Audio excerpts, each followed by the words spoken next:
अस्मद्गुरुभ्यो नमः। श्रीमते रामानुजाय नमः। श्री अलवेलुमंगा समेत श्री वेंकटेश्वर स्वामी नमः। श्री कृष्ण परमात्मे नमः। श्री गोदादेव्यै नमः। नीलातुङ्गस्तनिगिरितटिसुप्त उद्बोध कृष्णं पारार्थिं संश्रुतिशतमध्यापयन्ति सोचिष्टायां सज्जनिवर्तया पुङ्क्तो पुङ्क्त्वे गोदातस्यै नम इदमिदमस्तु भूयः। अन्नवयल पुதுவையில் ஆண்டாள் அரங்கற்க பண்ணு திருப்பல்பதியம் இன்னிசையால் பாடி கொடுத்த பாமாலை பூமாலை சுடி கொடுத்தாளை சொல்லு சுடி கொடுத்த சுடுகொடுவே தொல்பாவை பாடில்வ பழ்வளாய் நாடி நீ మాత్రం నల్గ. భగవద్భక్తులందరికీ నేటి 27వ పాశ్రం అనుసంధానికి స్వాగతం. ఈనాటి నుండి 30 పాశ్రం వరకు రోజు ఈ ఒక్కొక్క పాశ్రాన్ని 2 సార్లు అనుసంధించాలి. కూడారై వెళ్ళం షీర్ గోవింద ఉందన్నై పறை கொன்று எம் பெருஷம்மானம் நாடு புகழும் பரிசினால் நன்றாக சூடகமே தோழ்வழியே தோழ செவிப்பூவே பாடகமே என்றல பலகம் ஞாமணியும் அழியுடுப்போம் அது பின்னே பால் சோறு முழுது ஒளிவார குளிரிந்தேலோ எம்பாவோய் கூடாரை வெள்ளம் ஷீர் கோவிந்தா உந்தன்னை பறை கொண்டு யாம் பெருஷம்மானம் நாடு புருஷ நன்றாக சூடகமே தோல்வழியே தோழ செவிப்பூவே பாடகமே என்றல பலகம் ஞாமடியும் அழியொழுப்பது பின்னே பால் சோறு மூட நெய்து பெய்த்து முழங்கை வழிவாரா குளிரிந்தேலோ எம்பாவோய் ஆண்டாள் தவழே சரணம். అమ్మ నేడు తన బృందానంతా కూడా తీసుకొని భగవంతుని ప్రార్థిస్తూ ఈ విధంగా తన ఉనికిని సహించలేనట్టి శత్రులైనట్టి వారిని జయించడి కళ్యాణ గుణం కలవాడ గోవిందుడా నిన్నే కీర్తించి పరై అను వాయిద్యమును పొంది నీచే పొందింపబడు పెద్ద సమ్మానమును లోకుడు అందరూ ప్రశంసించు రీతిలో నుండవలెను. అట్టే ప్రకాశించు రీతిలో చేతి కంకణములు భుజములు ధరించు కర్ణాభరములు కర్ణ పుష్పములు పాదములు ధరించు అంద్యలు ఇవ్వేగాక మాకు తెలియని ఇంకను అనేక ఆభరణములను మేము నీచే ధరింపజేయబడవలెను. పట్టు వస్త్రమును ధరింతుము. ఆపైన క్షీరమన్నమును నేతిలో మునిగినట్లు మోచేయకుండా జారుచుండగా నీతో కలిసి కూర్చొని హాయిగా చల్లగా ఆరింపజేయబడవలేను. ఇదే మా వ్రత ఫలము అని ప్రార్థించింది.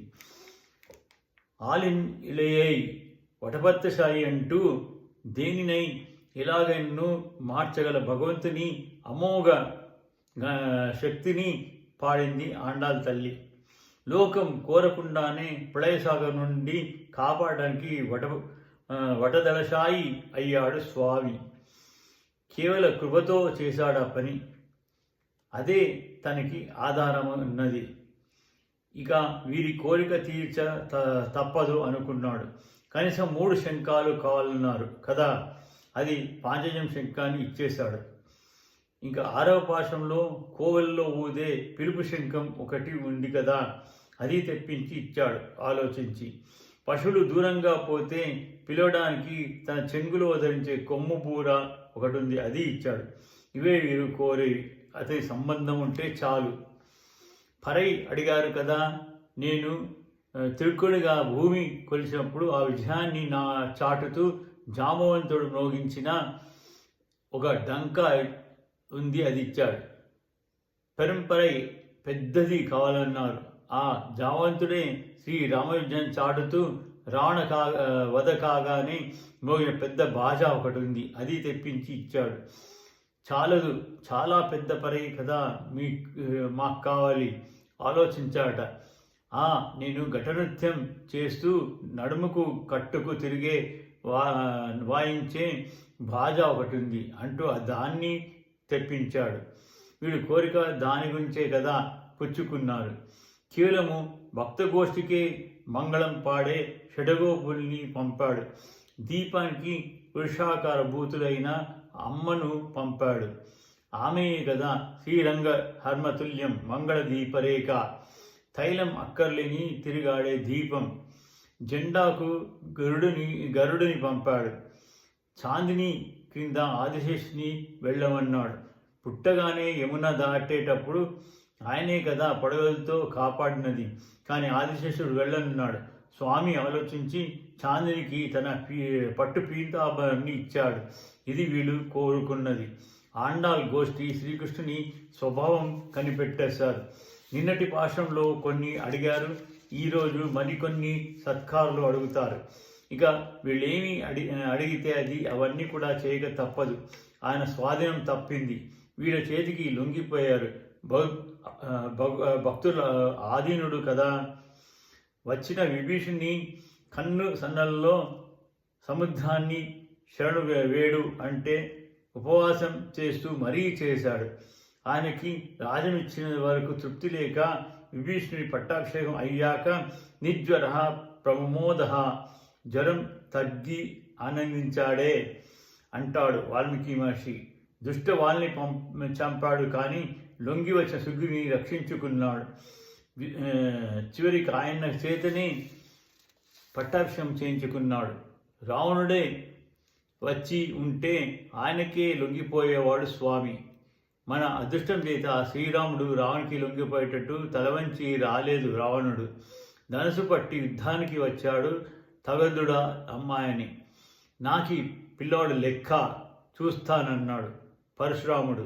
శ్రీరాముని పరాక్రమానికి జితుడై ధనస్సు రాముని చేతిలో పెట్టి బ్రతికించమని ప్రార్థించి వెళ్ళిపోయాడు. చివరికి నిజానికి పరశురాముడు ధనుసుతోటే రామునికి నమస్కరించి ఉంటే శ్రీరాముడే పరశురామునికి లొంగిపోయేవాడు ఉండేవాడట. ఈనాడు ఆండ అతని సౌలభ్య కళ్యాణ గుణాలను శోష్ణుతే సర్వాన్ కామాన్ సహ బ్రాహ్మణ విపశ్చితేతి అంటూ వర్ణించింది దీనినే.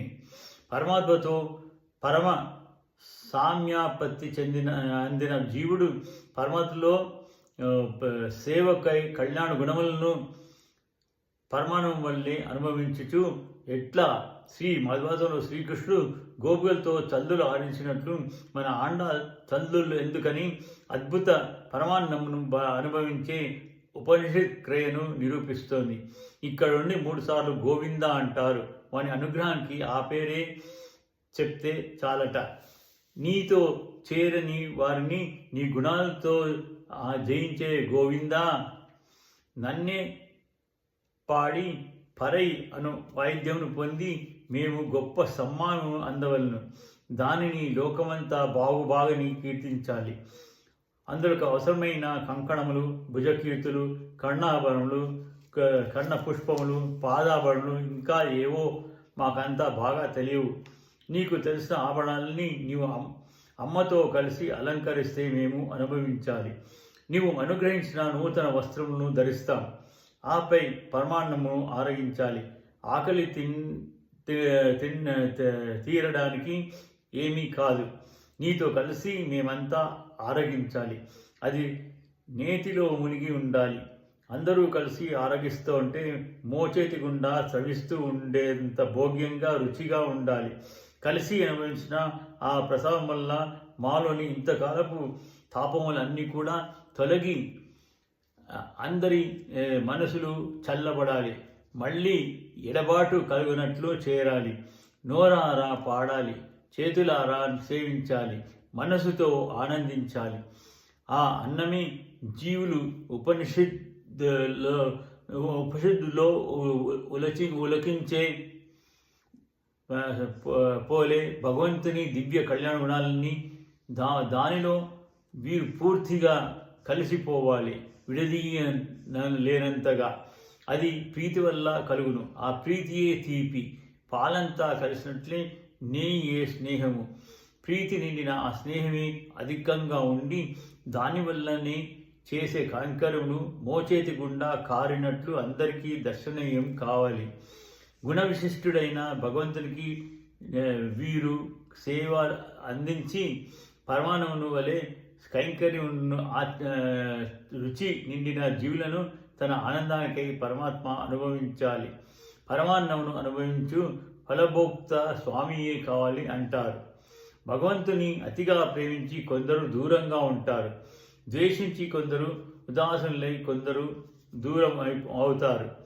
అతి ప్రేమ వలన ఆడవాళ్ళు స్వామికెక్కడ తమ దోషాలు అంటుతాయోనని దూరము కాబోయారు.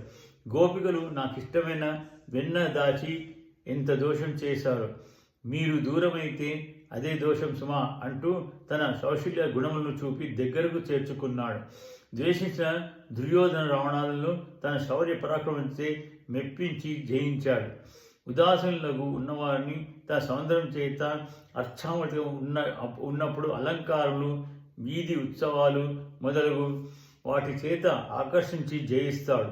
భగవంతుని గొప్ప గుణాలు అజ్ఞానులను సర్వజ్ఞులుగా మారుస్తాయట. సర్వజ్ఞ మూర్ఛిల్ల చేస్తాయి. ఆయన పేరు గోవిందుడు. చేసిన ఉపకారికి కృతజ్ఞత చెప్పకున్నా పర్వాలేట. అహంకారం లేకుంటే అదే చాలనుకుంటాడట. గోవులు ఆ మాత్రం కలిగి ఉన్నాయని వాటి వెంట పడతాడట. నాలుక ఉన్నందుకు పాడగలుగుతాం మేము. దేవకి పుత్రరత్నమా, నిన్ను ఆశించిన వారికి ఫలం తప్పదని మేము ఎరుగుదమంటారు వీరు కృష్ణుడు కంటే ఫలం వేరే ఏదీ లేదు. అలాంటి వారిని తానే అమ్మతో కలిసి స్వయంగా సంహానం చేస్తాడు. శ్రీరామునికి ఇంద్రుడు పంపిన ముత్యాల హారం సీత మెడలో వేస్తే అది తీసి అమ్మ స్వయంగా హనుమను పిలిచి అతని కంఠ సీమలను అలంకరించింది. అలాంటి గౌరవం వీరు కోరేది. కృష్ణుడే పరమ ప్రయోజనము కలవారు. తమకంటూ ఖ్యాతి, లాభము, పూజలు కోరరు. కానీ ఆండాలు అవి కోరడం స్వామి కీర్తి లోకమంతా తెలియాలనే. ప్రేమించే వారికి వ్రతం ఇంత బాగా జరిగినదని ఆనందం చెయ్యాలి. ద్వేషించే వారికి లోకుల ప్రయోజనాలు తీరుస్తోంది కదా అని ద్వేషం తగ్గాలి. అంతా కలిసి పరస్పర భగవత్ప్రేమలో సుఖించాలని ఆండాల్ ఆకాంక్ష. ఇలాంటి వీళ్ళని అలంకరించకుండా ఆయన ఉండలేదు. అంగీకరించ వీరుండలేరు. అలంకారం చేసేటప్పుడు క్రమం చెప్తోంది. ముందు పాణిగ్రహం చేయాలి. భుజములు పట్టి తరి కొనువాడా భుజములు అలంకరణలు అవుతాయి. రాగాభివృద్ధికై ప్రణయ కలహంలో పాదం స్పర్శిస్తే పాదములు అలంకరణ అవుతుంది. వానికే సర్వాత్మన చెంది ఉన్నప్పుడే దేవును వస్తమే నూతనమై శోభిల్లుతుంది.